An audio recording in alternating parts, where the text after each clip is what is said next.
Hello friends, welcome to another video. In this video we'll talk about judiciary and rights.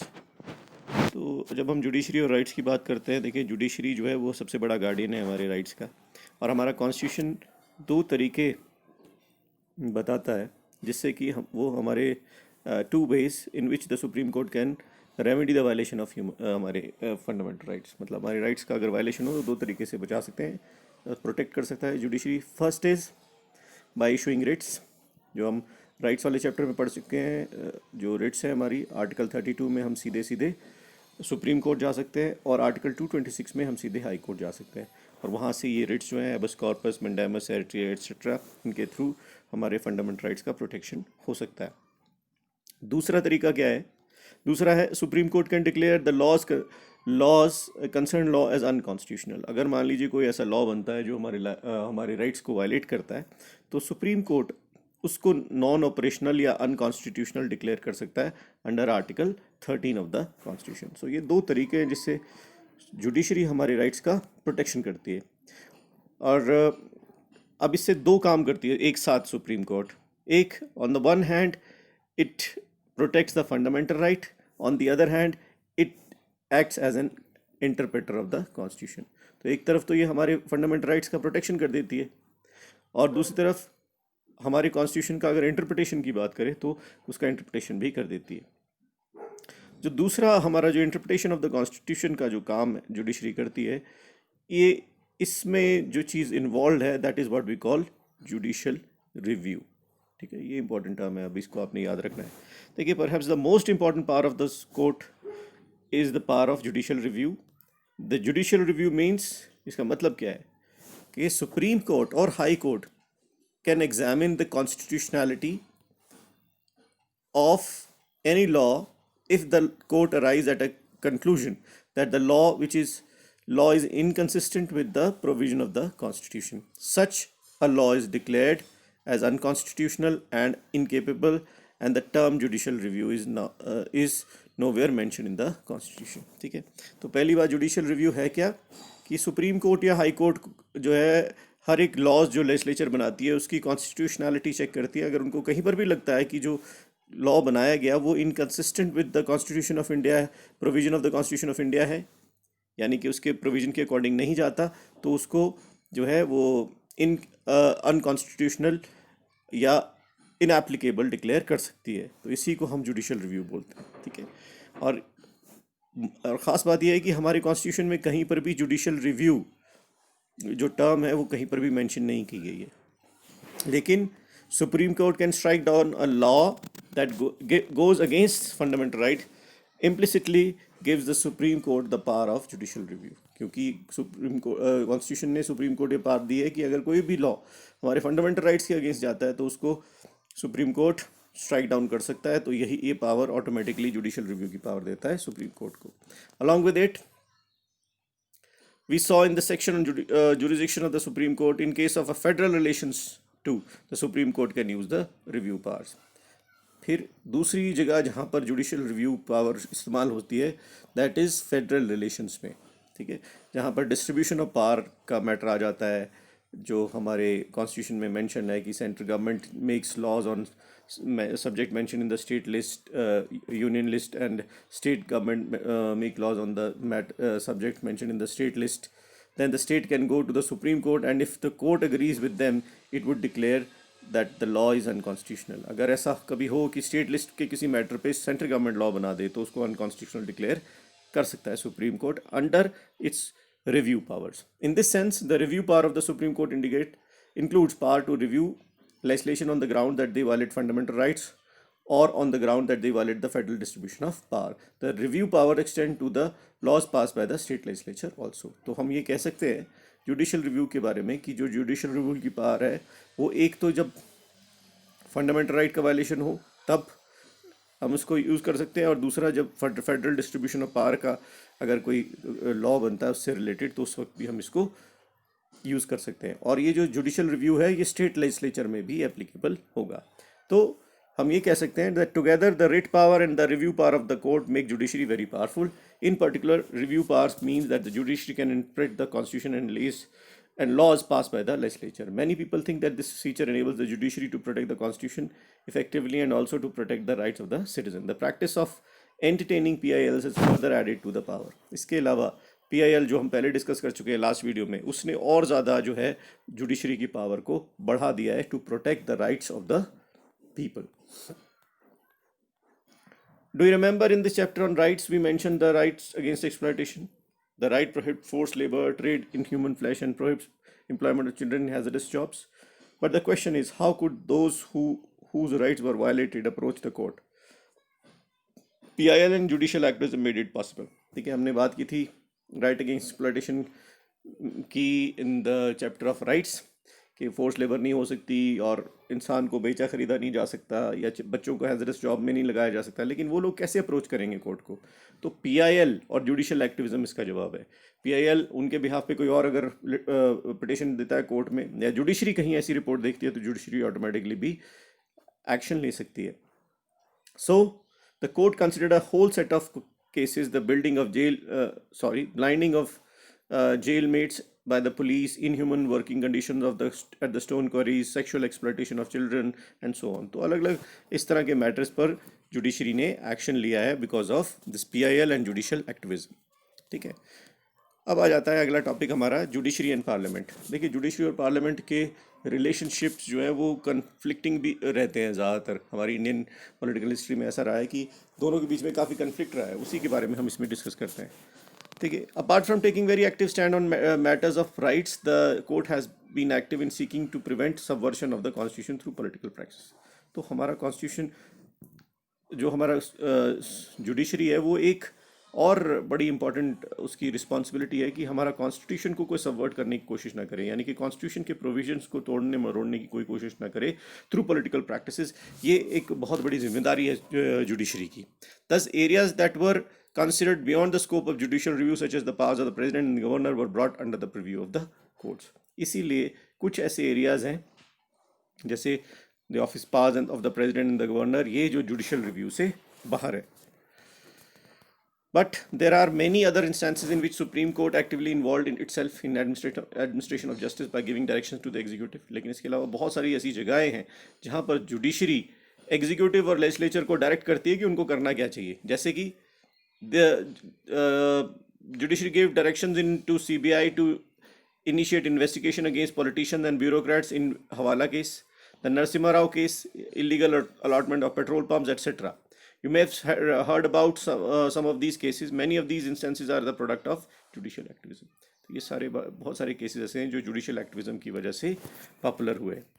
The Indian constitution is based on a delicate principle of limited separation of power. अगर हम constitution की बात करें तो उसमें हम purely separation of power को follow नहीं करते, बल्कि एक डेलिकेट बैलेंस बना हुआ है सेपरेशन ऑफ पावर का, उसके ऊपर बेस्ड है. और वो चेक्स एंड बैलेंसेस के साथ काम करता है, जिसमें हर एक ऑर्गन अपना अपना काम करती है. पार्लियामेंट के पास लॉ मेकिंग का काम है, कॉन्स्टिट्यूशन को अमेंड करने का पावर है काम है, और एग्जीक्यूटिव के पास है उसको इम्प्लीमेंट करने का काम है. जुडिशरी का काम है डिस्प्यूट्स को सेटल करना. ठीक है, पर कई बार क्या देखते हैं हम कि हालांकि एक clear cut division of power है between them, but there are certain times when a conflict arises between parliament and judiciary or executive and the judiciary.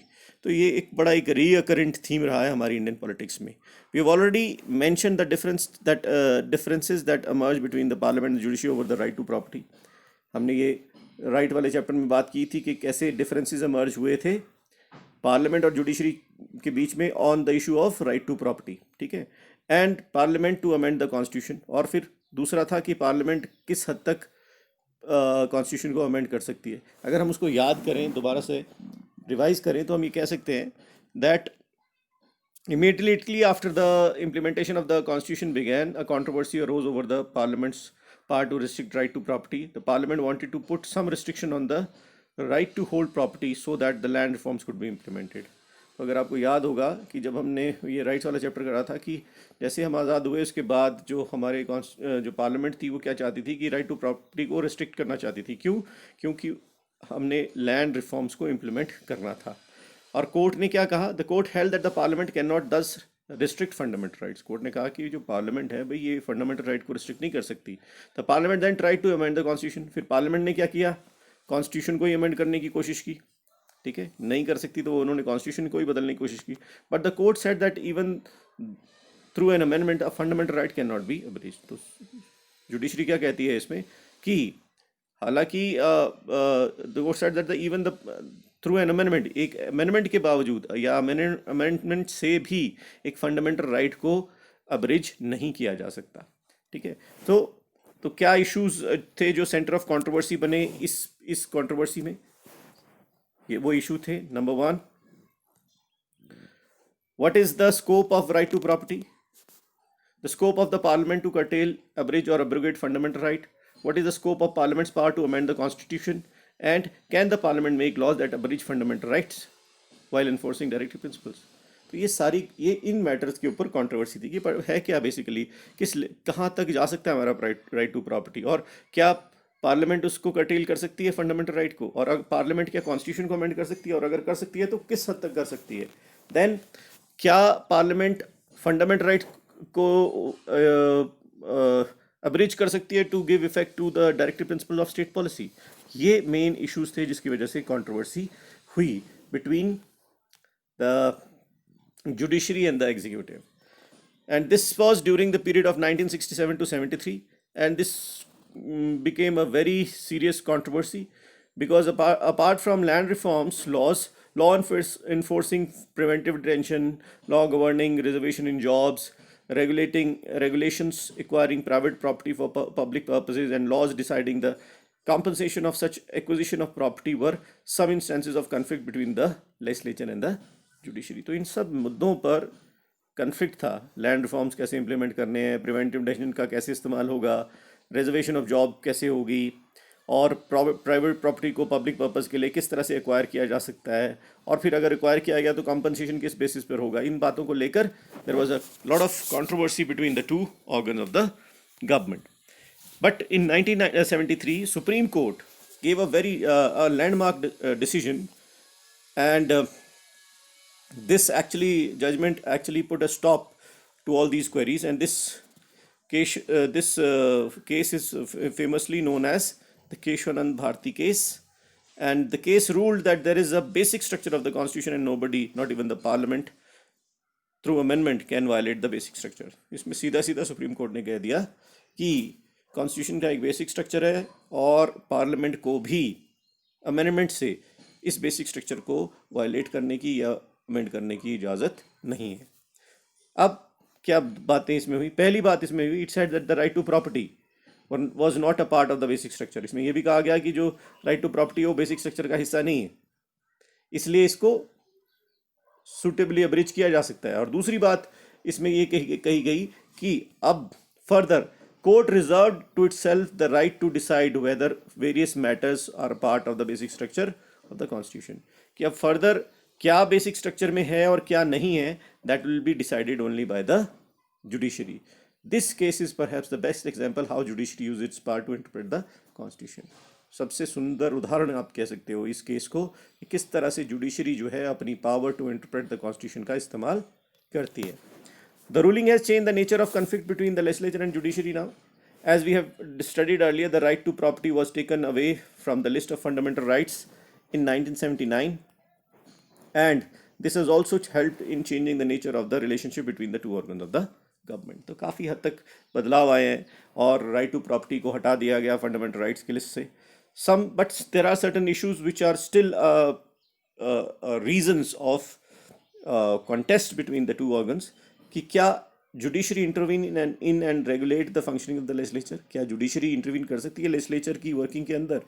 और in a parliamentary system legislature has the power to govern itself and regulate its behaviour and its members behaviour. Thus legislature can punish a person who the legislature holds guilty of breaching privileges of the legislature। So can a person who is held guilty of breach of parliamentary privileges seek protection of the courts?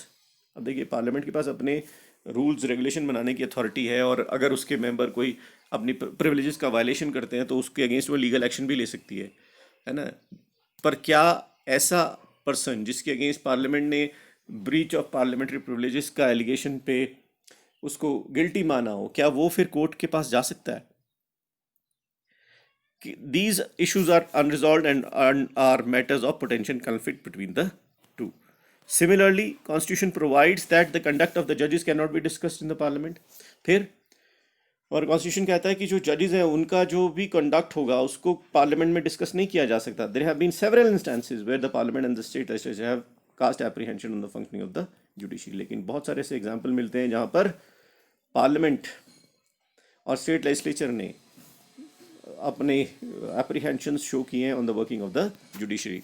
Similarly, the judiciary too has criticized the legislature and issued instructions to the legislature about the conduct of legislative business. Judiciary ने भी ऐसा किया है. Judiciary ने भी allegations लगाए हैं कि जो लेजिस्लेटर्स हैं वो अपना काम ढंग से नहीं करते और उनको इंस्ट्रक्ट किया है कि वो किस तरह से उनको ठीक से काम करना है और लेजिस्लेटिव बिजनेस को कैरी ऑन करना है. Thus, the legislature seek this as violating the principle of parliamentary sovereignty. तो लेजिस्लेचर को ऐसा लगता है कि इस तरह से जब जुडिशरी उनको बताती है कि उनको किस तरह से काम करना है या नहीं करना है तो वो उनके जो पार्लियामेंट्री सॉवरेनिटी है उसके अंदर इंटरफेरेंस है. सो these issues indicate that how delicate the balance between the two organs of the government is and how important it is for each organ of the government in a democracy to respect the authority of the others. तो हम ये कह सकते हैं कि इस सारी discussion से डिबेट से ये पता लगता है कि कितना डेलिकेट है the balance between the two organ of the government. और अगर ये बैलेंस ज़रा सा भी डिस्टेबलाइज हो जाए तो वो डेमोक्रेसी के लिए खतरा हो सकता है. तो एक डेमोक्रेसी में ज़रूरी है कि इनके बीच में जो ये बैलेंस ऑफ पावर शेयरिंग है ये बना रहे और तभी डेमोक्रेसी सक्सेसफुल हो सकती है. So thank you so much for watching the video और उम्मीद करता हूँ ये चैप्टर भी आपको समझ आया होगा. अगर आपकी कोई क्वेरी या कोई क्वेश्चन हो तो कमेंट सेक्शन में ज़रूर बताएं. चैनल को सब्सक्राइब करो और थैंक यू सो मच.